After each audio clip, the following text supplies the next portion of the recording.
अस्सलाम वालेकुम दोस्तों। एजाज़ वसीम आपकी खिदमत में हाजिर है।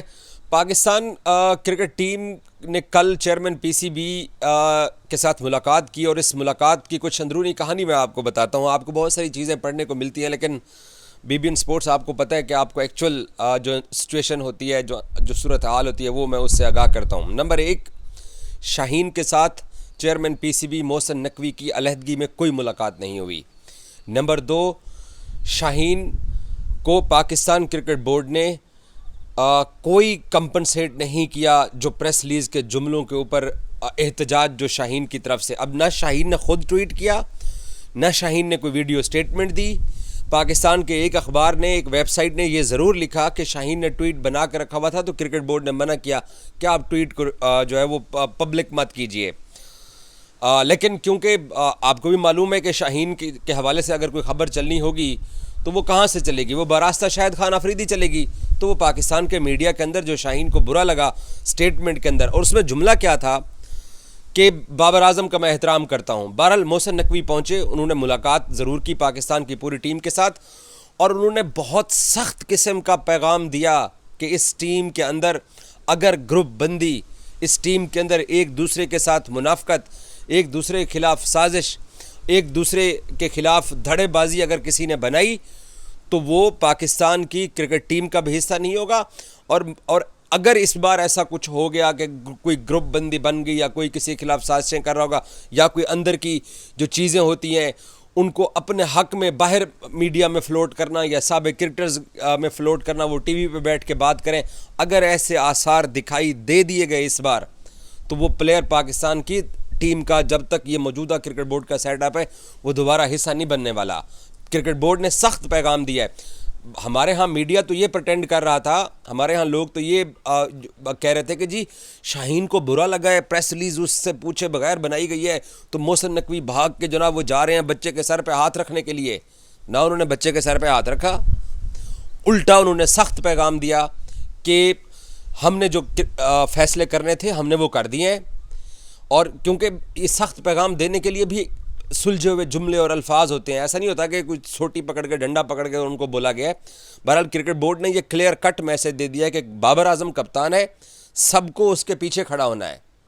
और कल से अब्दुल रज़ाक साहब की जो है वो जियो पे बैठ के वर्ल्ड कप के दौरान जो उन्होंने गुफ्तगू की थी वो भी वायरल हो गई है। और साथ ही वहाब रियाज साहब ने जो शाहीन को कप्तान बनने की प्रेस कॉन्फ्रेंस थी और अब बाबर को हटाने वाली थी, वो जो बाबर को ताने मार रहे थे कि जी उसने आज तक 9 आईसीसी ट्रॉफीज़ खेली हैं, पता नहीं 6 खेली हैं, उसने आज तक पाकिस्तान के लिए कोई टाइटल नहीं जीता, उसने ये नहीं किया वो नहीं किया है, तो सो इसलिए 4 साल बाद उसको हटा रहे हैं।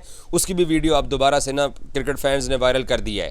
तो ये दोनों साहिबान हैं, अब्दुल रज़ाक साहब और वहाब रियाज साहब, इनको भी पता चल गया है कि क्रिकेट बोर्ड इदारा जो है बतौर इदारा वो बाबर आजम के पीछे खड़ा हुआ है। तो वो सबको कहा गया कि जी भाईजान आप लाइन में लगिए, लाइन में आप खड़े होइए, कप्तान जो है वो पावरफुल कप्तान है, कप्तान ने फैसला करना है। और बाबर आजम के साथ जो कप्तानी की निगोसिएशन की हम भी पिछले दिनों से खबरें चला रहे थे, क्रिकेट बोर्ड ने बाबर आजम को बाकायदा एतमाद में लिया और बहुत सारी चीज़ों में एतमाद में लिया है। और क्रिकेट बोर्ड ने ये सख्ती से पैगाम दे दिया है तमाम प्लेयर्स को, तमाम बाकी मैनेजमेंट के लोगों को, कि आपने ग्रुप बंदी के अंदर, और अगर आमिर भी, इमाद भी एक ज़माना था कि वो टीवी पे बैठ के प्रोग्राम किया करते थे, इन सब को इंक्लूडिंग कप्तान को ये पैगाम दिया गया है कि एक बनकर खेलना है, पाकिस्तान के लिए खेलना है, और कोई किसी के ख़िलाफ़ अगर ग्रुप बंदी या किसी साजिश में या किसी के साथ मुनाफकत के अंदर या किसी और चीज़ के अंदर मुलव्वस पाया गया तो उसकी पाकिस्तान के क्रिकेट के सेटअप के अंदर और शायद पीएसएल के अंदर भी जगह ना मिले अगर कोई ऐसी चीज़ें निकली हैं। तो क्योंकि ये माजी में होता रहा है, माजी में जो इस वक्त जो पाकिस्तान के दो सेलेक्टर्स हैं या जो और इर्द गिर्द के जो लोग हैं, ये सारे इस तरह की लैंग्वेज इस्तेमाल करते रहें, इस तरह की बातें करते रहें, और बाबर को गिराने के लिए, बाबर को नाकाम तरीन कप्तान साबित करने के लिए इन सब लोगों ने एड़ी चोटी के जोर लगाए हुए हैं। और इन्होंने अपनी अपनी पूरी दुकानदारी उसके ऊपर चलाई हुई है। अब कुदरत मेहरबान हुई है कि बाबर दोबारा कप्तान बन गए, तो सबको ये पैगाम दिया गया है कि आगे की तरफ देखना है और किसी किस्म की कोई जो है वो साजिश नहीं करनी है, और जो फैसले हैं वो सारे सिलेक्शन कमेटी और कोचिंग स्टाफ मिलकर करेगा, और उसमें कप्तान जो है वो फ्रंट पे खड़ा होगा। तो ये प्रटेंड कर देना कि क्रिकेट बोर्ड कोई माजरत खाना लहजे के अंदर मोहसिन नकवी चले गए काकूल के अंदर, उन्होंने शाहीन को प्रेस रिलीज के अंदर अपने जुमलों के ऊपर बुरा लगा। वो जो हमने रोना पिटना डाला हुआ था, वो जुमले क्या थे कि जी बाबर आजम का मैं एहतराम करता हूँ और मैं आगे जाके पाकिस्तान हम मिल के आगे जाके चलना चाहते हैं, तो क्या फिर इससे वो इनकार कर दें? लेकिन ऐसी कोई चीज़ नहीं हुई। क्रिकेट बोर्ड ने किसी को कोई अलहदगी में मुलाकात का वक्त नहीं दिया गया और ना ही कोई ज़रूरी समझा गया। और इससे एक चीज़ साबित हुई है कि इदारा बड़ा होता है, अफराद बड़े नहीं होते हैं।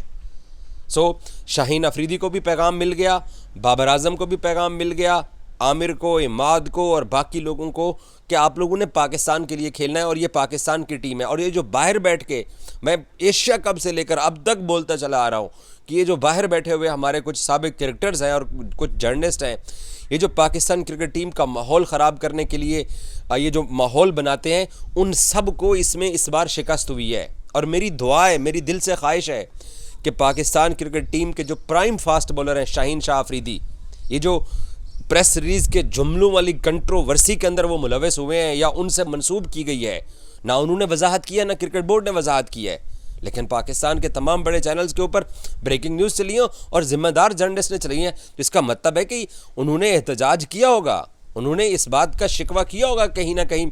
ऐसे तो कोई नहीं उठ के ब्रेकिंग न्यूज़ चला देता। तो इस तरह की कंट्रोवर्सी से भी उनको इज्तनाब करना पड़ेगा। और क्रिकेट बोर्ड के चेयरमैन ने भी उनके साथ कोई सेपरेट मुलाकात नहीं की है। इससे यही पैगाम गया है कि भाई अपना काम करें, क्रिकेट खेलें, अपनी फ़िटनेस पे तवज्जो दें।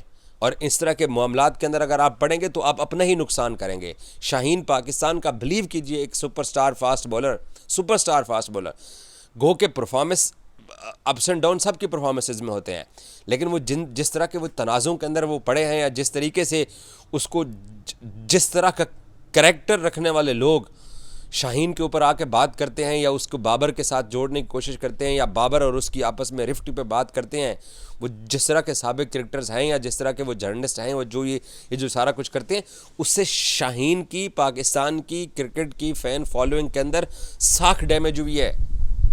मैं रोज़ाना की बुनियाद के ऊपर सोशल मीडिया, या आप वीडियो सोशल मीडिया पे सुन रहे हैं, रोज़ाना की बुनियाद पे सोशल मीडिया फॉलो करता हूँ।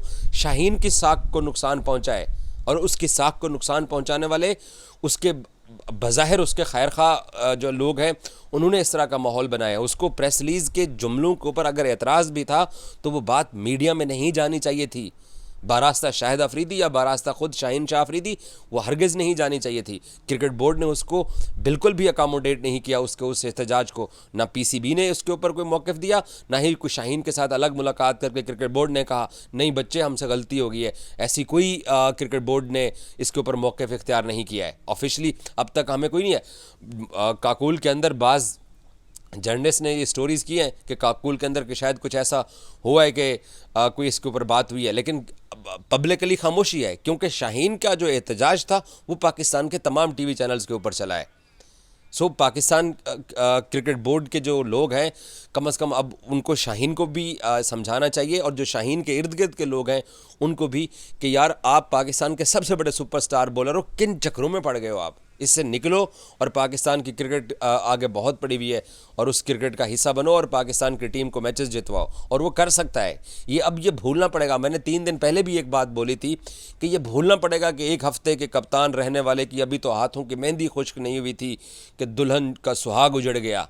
इस तरह की बातों से निकलना पड़ेगा भाई।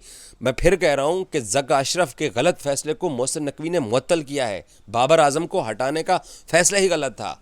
तो रोना धोना तर्क करके आगे की तरफ देखना पड़ेगा और अपनी इनफरादी परफॉर्मेंस के ऊपर तवज्जो देनी पड़ेगी। हम वो दुनिया के वर्ल्ड क्लास बॉलिंग हुआ करते थे, हमारी उस वर्ल्ड क्लास बॉलिंग ने एशिया कप से लेकर इंडिया में होने वाला वर्ल्ड कप, वहाँ पर अफ़गानिस्तान के ख़िलाफ़ जो शिकस्त हुई थी, जो अफ़गानिस्तान की हम सिर्फ 2 विकेटें गिरा सके थे, सिर्फ 2 विकेटें, 8 विकेटों से अफ़गानिस्तान ने हमें शिकस्त दी थी। और हमारी क्या तबीयत साफ़ हुई थी। मैं चेन्नई स्टेडियम के बाहर खड़ा हुआ था, मुझे पता है कि हमारी उस वक्त क्या हालत थी।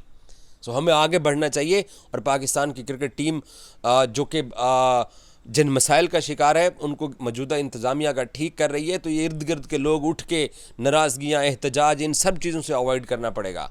और क्रिकेट बोर्ड ने सख्त पैगाम दिया है कि भाई अपने काम से काम रखो, इर्द गिर्द की चीज़ों में अगर आप पढ़ोगे तो फिर आप घर जाओगे, क्योंकि इस मुल्क में बड़े बड़े स्टार्स को घर भेज दिया गया और ये क्रिकेट टीम आज भी चल रही है और आज भी पाकिस्तान के लोग इस टीम के साथ जुड़े हुए हैं। सो कोई गुंजाइश नहीं है साजिश की और मुनाफकत की। Thank you so much.